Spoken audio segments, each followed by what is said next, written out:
Hello friends, ಇವತ್ತು mutton ಗೋಶ್ ಮಾಡುವುದು ಹೇಗೆ ಅಂತ ನೋಡುವ. ಒಂದು ಸ್ಪೂನ್ ತುಪ್ಪ ಹಾಕ್ತಾ ಇದ್ದೀನಿ. ಈಗ ಇದಕ್ಕೆ ಬೇಕಾಗುವಂಥ ಕಡೆ ಮಸಾಲೆಗಳು: ಪೆಪ್ಪರ್, ಚಕ್ಕೆ, ಲವಂಗ, ಒಂದು ನಕ್ಷತ್ರ, ಒಂದು ಏಲಕ್ಕಿ, ಸ್ವಲ್ಪ ಬಡಿಶೇಪ್, ಸ್ವಲ್ಪ ಜೀರಿಗೆ.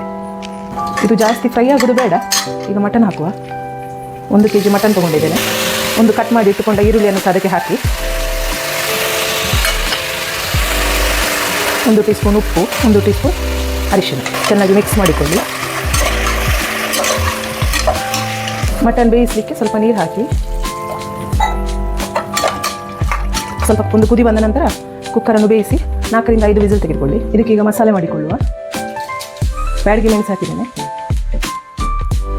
ಚಕ್ಕೆ, ಫ್ಲವರ್, ಗರಂ ಮಸಾಲ, ಲವಂಗ, ಏಲಕ್ಕಿ, ಕೊತ್ತಂಬರಿ ಬೀಜ, ಬಡಿಶೇಪು, ಜೀರಿಗೆ, ಕಾಳು ಮೆಣಸು.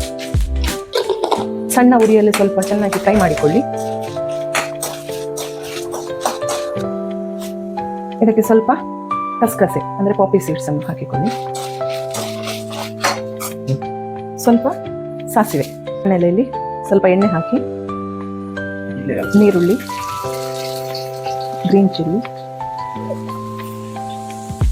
ಶುಂಠಿ, ಬೆಳ್ಳುಳ್ಳಿ ಚೆನ್ನಾಗಿ ಹುರಿದುಕೊಳ್ಳಿ. 1 tea spoon red chilli powder, 1 tea spoon ಈಗ ಹುರಿದು ಮಾಡಿಟ್ಟಂಥ ಮಸಾಲೆ, ಸ್ವಲ್ಪ ಅರಿಶಿನ, ತಕ್ಕಷ್ಟು ಉಪ್ಪು ಸ್ವಲ್ಪ ಹಾಕಿ, ಏಕೆಂದರೆ ಮಟನ್ಗೆ ಸಹ ಹಾಕಿದ್ದೀರಿ ಅಲ್ಲಿ. ಮತ್ತೆ ಕಟ್ ಮಾಡಿಟ್ಟಂಥ ಟೊಮೆಟೊವನ್ನು ಹಾಕಿ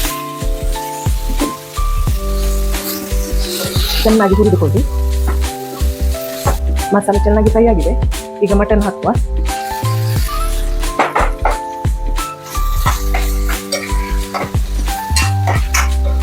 ಚೆಂದ ಮಾಡಿ